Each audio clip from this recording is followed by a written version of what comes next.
Hi all. ఇది నా CA love series. ఇది జస్ట్ స్టోరీ కాదు. చాలామంది CA students real life story. Actually నేను బాయ్స్ వాయిస్ ఓవర్ ఇస్తున్నాను. Okay, let be start the story. Episode 1. నేను సీఏ స్టూడెంట్. లైబ్రరీ నా second home. Same chair, same books, same lonely life. ఒకరోజు నా opposite సీట్లో ఒక అమ్మాయి కూర్చుంది.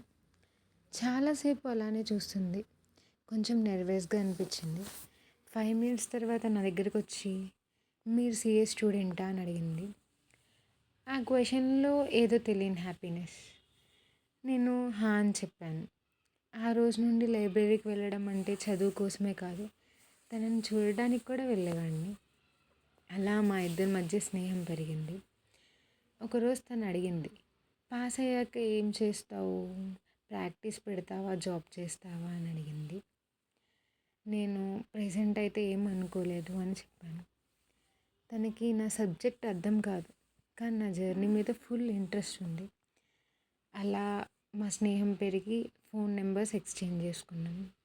ఒకరోజు ఫస్ట్ టైం నైట్ కాల్ చేసింది. డిస్టర్బ్ చేస్తున్నానని అడిగింది. అలా మాట్లాడుకుంటూ 2 అవర్స్ గడిపేశాం.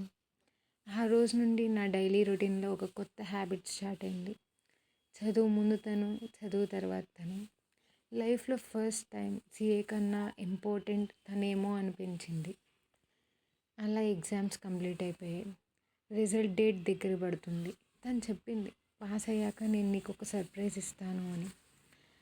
నా లైఫ్లో ఫస్ట్ టైం రిజల్ట్ కోసం కాకుండా సర్ప్రైజ్ కోసం వెయిట్ చేశాను. తర్వాత ఏం జరిగిందో తెలియాలి అంటే follow for part 2. Thank you.